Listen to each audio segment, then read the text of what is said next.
Well, we're back with another video on the KLR, doing a review video on this product here. So this is a motorcycle DVR dash cam. It's got so many cool features.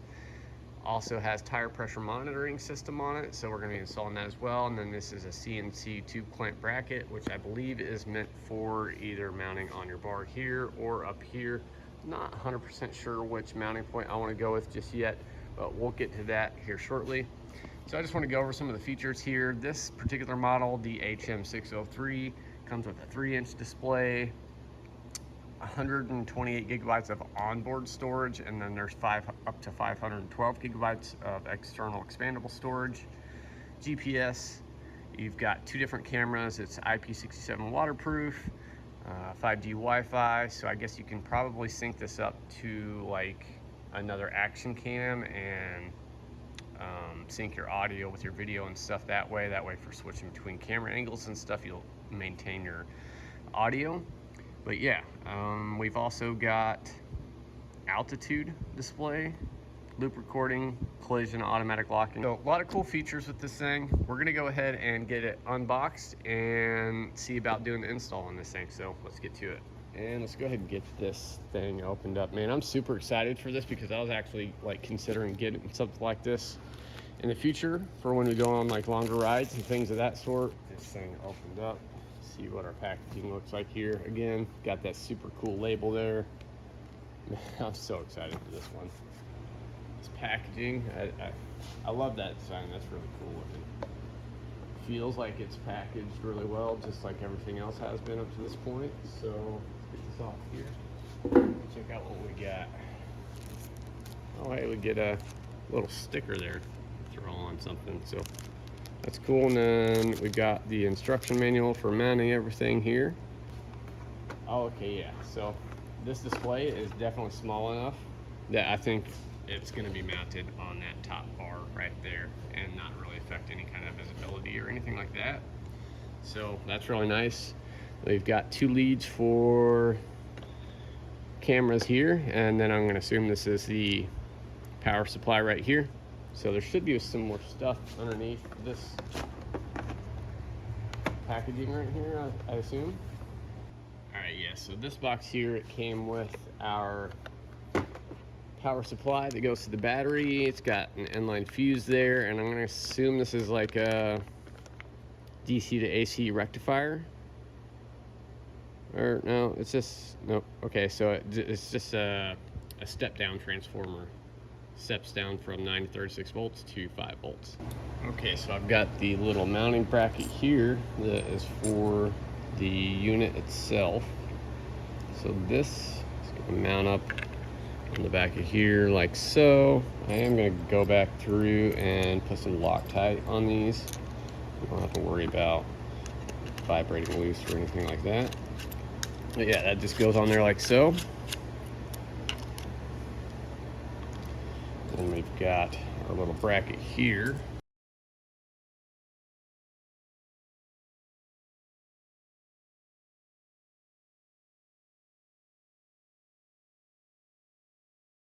Okay, so we've got the dash unit all mounted up here.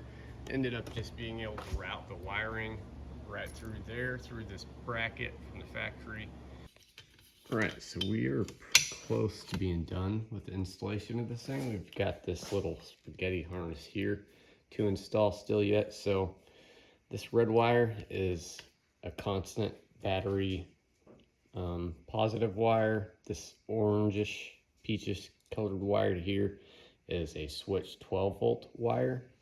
So this one I can actually power from a connector up in the front of the bike here, and then this ground here also I could connect through that connector there as well. So I think I may do that way, and then hopefully I'll have enough of a lead on this power wire that needs to go to the battery and have constant power this way. That way I can have all of this stuff kind of mounted up here in this section. So yeah, we'll see. All right, so this terminal, or this connector here, is actually a little bit different than the connectors that I've been making the auxiliary kits for, but the terminal ends themselves are exactly the same. So I just snipped off those two like half ring terminal things, whatever you call those specific ones. Put some of these barrel terminals on there, and should be able to just connect this into this little connector right here and power this thing up. So let's see. So I'm going to clip that clip back into the factory position there, and we've got power. Definitely turning off that beep sound if possible. Compass air pressure, GPS speed, drive alert, unit convert. We're on the right units. Wi-Fi, daytime, IR, beep sound, yes, please. Off, thank you. All right, so we've pretty much got everything set up here the way it needs to be. It's turning off and on with power, I believe. Yep, there we go.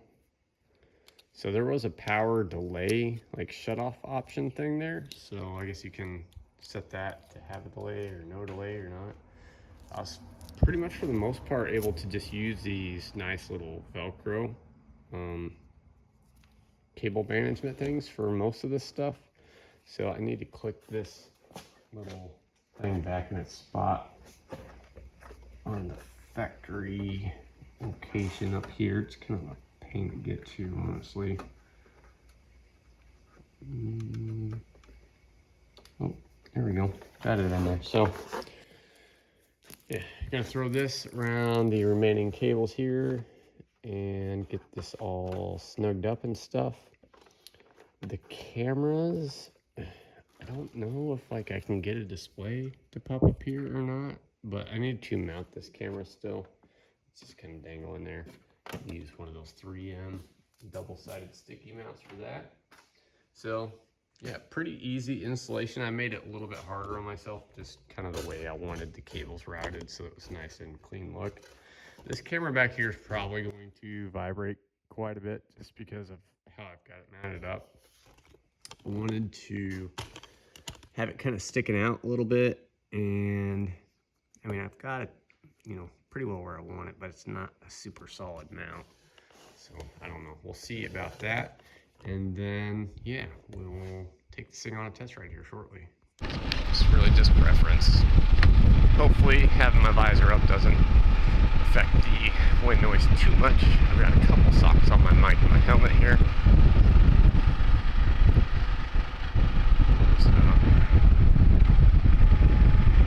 Single lane wooden bridges still exist in this part of the country. And in many other rural parts, I'm sure.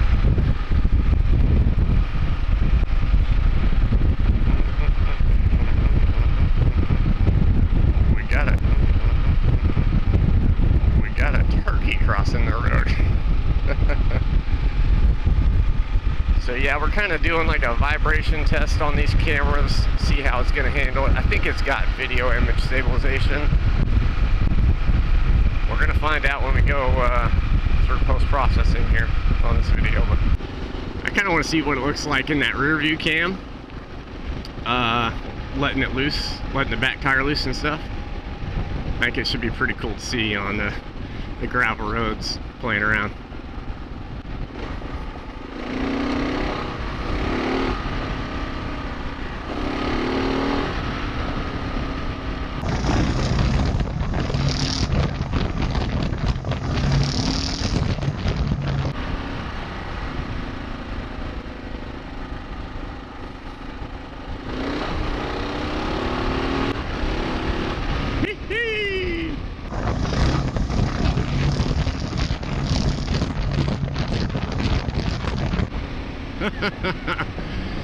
Yeah, buddy.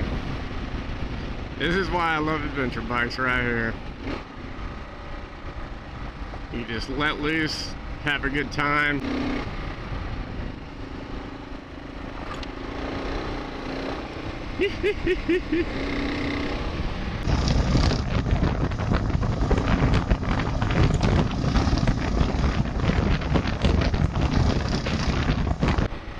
man, I love this KLR.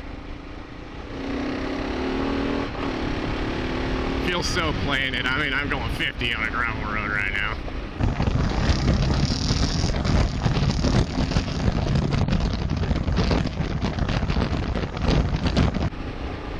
I mean, obviously it's going to be a little squirrely, but any bike is.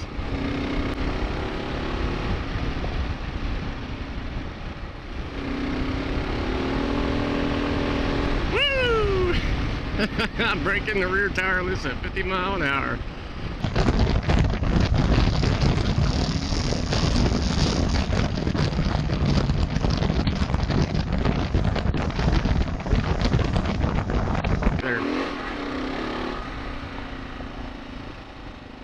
Still getting used to these boots that I'm wearing here.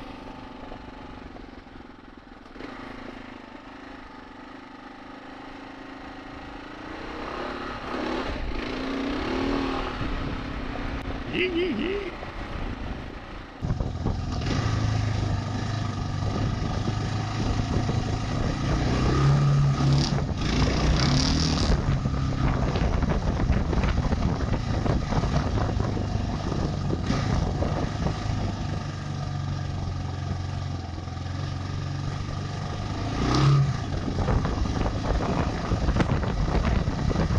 Very blind corners, pretty much a single track road here.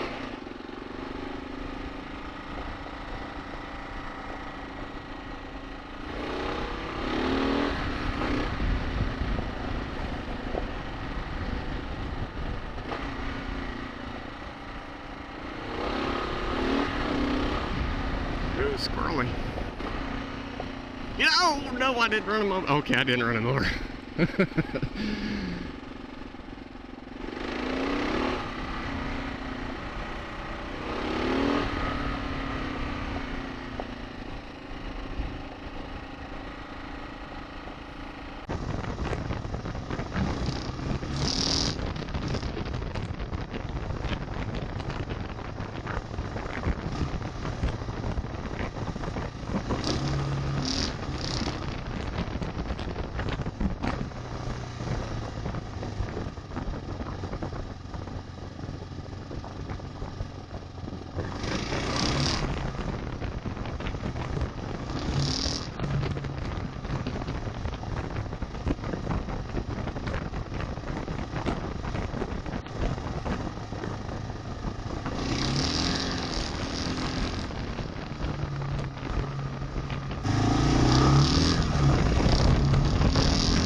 Alright, so a little bit of an after action report and review here. I'm super happy with the DVR dash cam system that we've got here. The GPS route tracking is a pretty cool feature. So you have to use it on your phone, so I won't really be able to show you unless I do like a screen record thing or something like that. But so one of the issues that I had, this is a single cylinder 650cc thumper, so it vibrates a lot, and that vibrates the cameras a lot as well, even with them being, you know, pretty well soft mounted, having the rubber bushings in between the mounts and all that good stuff. But essentially, well, you'll see it in the video, it was super wavy and stuff like that, and the potential cause of that could be electromagnetic interference. So I'm not 100% sure if these KLRs have a resistor type plug on them or not, but that's a potential cause for interference, especially with the way that I have the lines routed and stuff here, like going pretty close to around where the spark plug is. So I may end up looking into seeing if that is a resistor plug or not, and if it's not, then I'll swap it out, and we'll definitely be revisiting this system in the future. Obviously it's going to be mounted on here, it's mounted where it's going to be, so we'll play around with that a little bit more later. There is no like inbuilt onboard image stabilization, at least from what I can find throughout the manual, But they do say even here that if you have electromagnetic interference, purple grain electromagnetic interference, then it could cause the video to come out wavy and do some kind of weird stuff, which makes sense. But anyway, overall, I'm super happy with it. Thank you, HFK and Carzy, for sending this system out to me. I will definitely be using it in a lot more videos in the future. So yeah, that's pretty much gonna do it for this one, guys. If you liked the video, please hit that thumbs up down there. That helps me out a lot. If you have any questions, comments, or concerns, leave those down below. And if you feel like I earned your subscription today, go ahead and tap on that subscribe button right down there. And I'll see you all in the next one. Peace.